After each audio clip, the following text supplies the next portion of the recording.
Eduze kwami uSidumo Dlamini, the former president of COSATU. Asikubingelele. Ngiyabonga mfowethu, ngiyabonga. Yeah.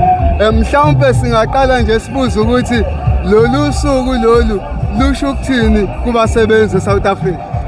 Lolu suku angiqale ngisho ukuthi lubalula umhlaba wonke.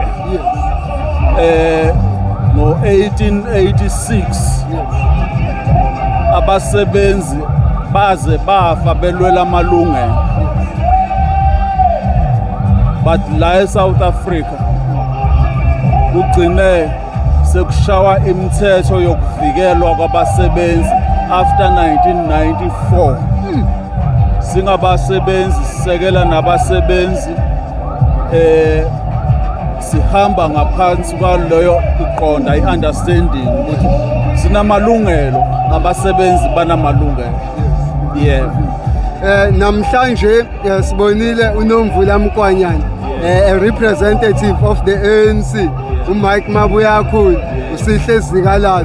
Kungakube ubudlelwano beCOSATU noma umbimbi phakathi kweni ne-ANC lusaqhubeka? Luyaqhubeka kakhulu. I-ANC iwumholi we-alliance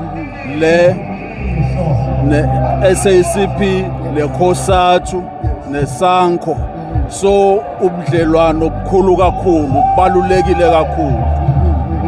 Ey'khathini ey'dlulile sike sabona into ey'hlukahlukene ey'ndabeni kuma-social media ekwakungathi lo budlelwano noma lowo mbimbi liyanyakaziseka. Izini ento angazenza uku-addressa ukuthi luqhubeke lube umbimbi oluqhubekayo.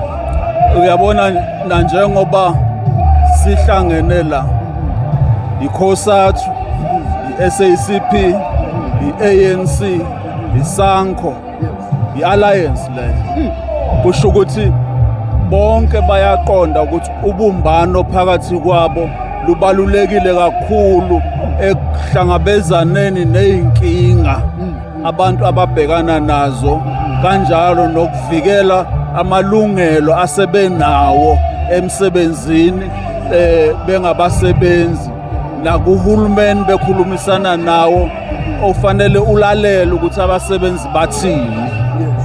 Ake sibheke imithetho ekhona kwi-constitution yase-South Africa that has to do with ama-labor laws.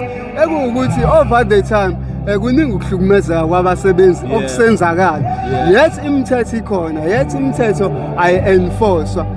Kuthini lokhu kunina ukubona imithetho eminingi inga-enforcewa, abasebenzi beqhubeka be-exploitwa yet imithetho ikhona? Mangivumelane nawe ukuthi eminye imithetho ikhona kodwa ayi-implementwa ngendlela efanelekile. Bese abasebenzi besokola ngaleso sikhathi. But ngijabulile uma ngizwa usekela nobhala we-ANC uNomvula ethi u-32 years cannot be enough to solve all the challenges, but they will continue as government to solve those challenges. And lokho ngikuthatha njengento okufanele sibabambe ngayo ukuthi Nomvula wathi nizoqhubeka. Why kusenzeka lokho? Why kungasenzeki lokho? Ngijabulelile imessage yakhe njenge-ANC. Mhlawumbe umbuzo omunye uzothi mina njenge-COSATU kulolu mbimbi yini nibenefitayo, izini enizibona zisaneza ukuthi nihlale ne-ANC? Amalungelo emsebenzini lapho abasebenzi besebenza khona, nanelungelo labo abasebenzi lokusho ukuthi hayi lapha asinelisekile, balwe abasebenzi bengaboshwa, balwele amalungelo abo emsebenzini ngoba lokho kuvikelekile emthethweni waleliso.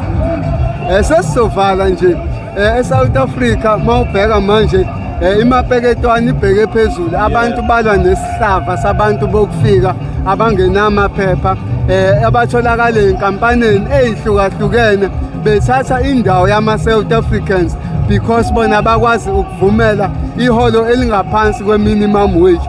Kuthini ukuphawula kwakho ngokuthula kwahulumeni abantu baze bagcwala imigwaqo kanje?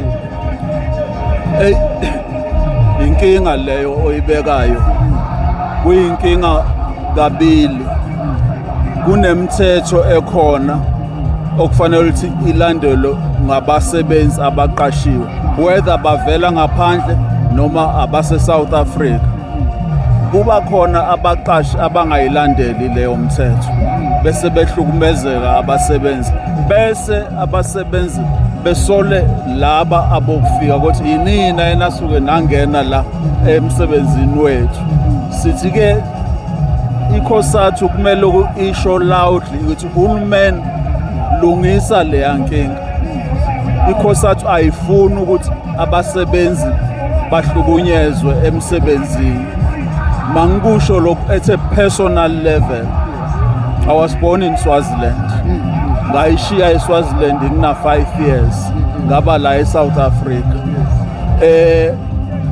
Uma le debate yangabokufika yenzeka ngizwa ubuhlungu ngoba ngi-understanda maside onke, bese ngifisa ukuthi sengathi sonke eSouth Africa singakhumbula ukuthi nalawo mazwe ala eAfrica aba ne-role yokuthi ANC, SACP ize ivule umlomo ibuye kade ivaliwe iminyaka. So uma si-addressa le issue yabokufika asingabulalani.